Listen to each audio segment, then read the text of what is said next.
Hey there guys, I created this design and it's not a photograph, although it contains a photograph in behind it of a fire, but it's really clip art and it was easy to do. Here's the original.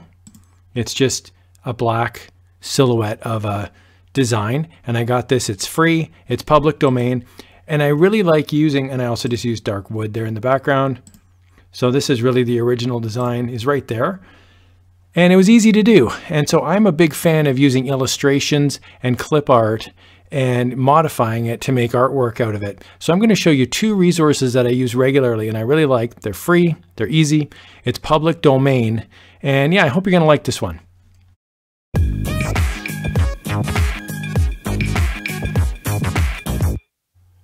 I actually don't use a lot of photographs in my Redbubble and my Teepublic designs for print on demand. I actually prefer using illustrations. And the reason for that is that if you're looking on a t-shirt or a coffee mug, I have a little more control over the design. It's a bit more clean and it's also easier to read, especially to read from a distance, whereas a photograph can sometimes be a little too arty.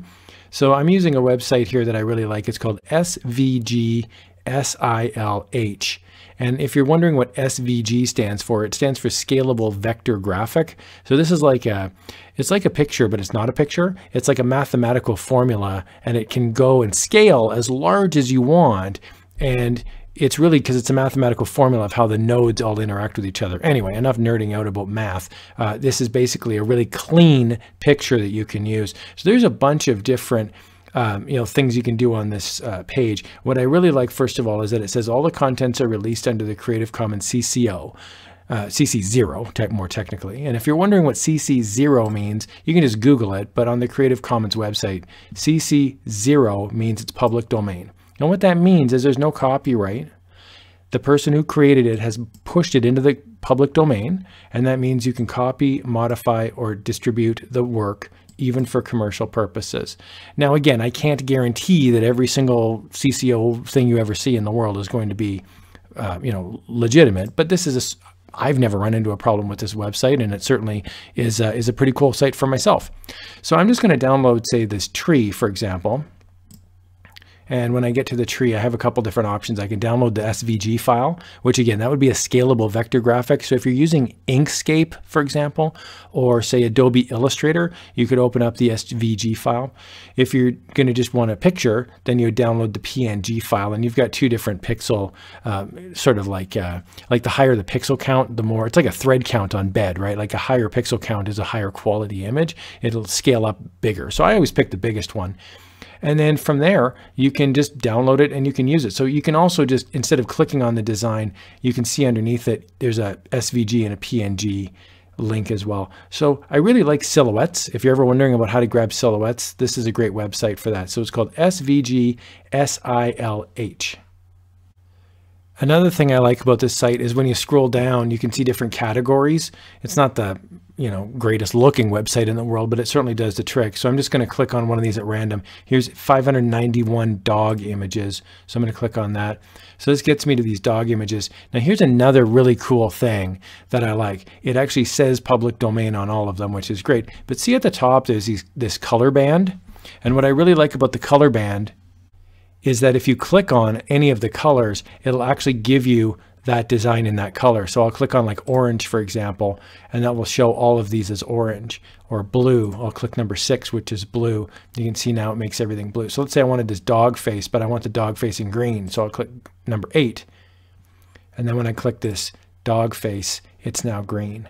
So that's a really easy way for you to pull images like PNG files and they recolors it for you right away. Now it's limited options, mind you, but I mean, it's pretty easy to grab, a basic color if you're looking to update, your graphic in a certain color scheme.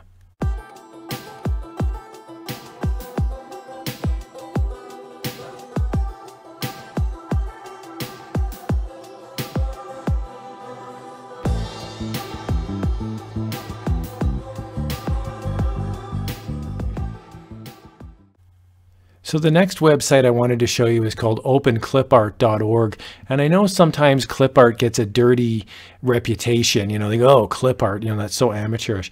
I'm never going to suggest that you just take a picture and you just upload it onto a t-shirt. I will never ever suggest that. What I'm suggesting is you're using these designs as a baseline, a base point to go in and create works of art. And then it's those works of art that go on a t-shirt or a coffee mug or whatever. So this is Open Clipart, and it's got a little over 163,000 designs on it. And as I scroll on through, the things that I really like about this is there's a lot of vintagey stuff on here, old pictures, and they're relatively clean. And what I mean by that is like they're very clean designs. So if you ever have to edit them, they're not like poorly scanned images. So I'm just going to click on this one here of this Mindbender thingy over here on the right. So you can see her spiral logo concept, and you know, you can just download it, and you can download it either as an SVG, that's this green bar, or you can download it as a PNG, either small, medium, or large. And when I clicked on the small, it just gives me the option now. I can just right click it and save the image, and it saves it actually as a PNG file. Even though there's a white background, it actually saves it as a PNG. At least it does for me. When I click on large, it then gives me the large. And again, you can see it's pretty clean. And so if I were to, you know, throw a rainbow on top of that or some clouds, or I could basically modify it and make it, you know, any design that I want. I just right click it and I can save. So it's a nice, very clean website. Now, Open Clipart is also public domain. There's a frequently asked questions section, and it says, what is it? And is my, you know, are these public domain? And it says, yes, entirely in the public domain. And so you can use these. And again, these are very basic designs. So it's not like you've got like McDonald's logos or anything on here. At least you shouldn't. But, you know, as I scroll through, you'll see there's a lot of heart designs, and there's a lot of really cool items that you can use to help. Sometimes, you know what I'll do? I'll just like listen to some music for half an hour and just scroll through here, and I'll just brainstorm. And I'll just be like, oh, maybe I could do this type of design, or maybe I could do that type of design. There's a lot of these like Mindbender, you know, cool, you know, I use these a lot for backgrounds, these sort of, you know, Mindbender designs. And, you know, there's a lot of different old vintagey stuff on here too. So if you're ever making like funny vintage designs, or if you ever want to make a logo, poster, that sort of thing, this is a really nice website as well. So I hope you guys found that helpful. 2 options for you to use for clip arts, silhouettes, images, and illustrations. Not necessarily photographs, but this is a great tool, free, easy to use, and I use this stuff a lot, and I find the designs are really high quality. Hope that helps.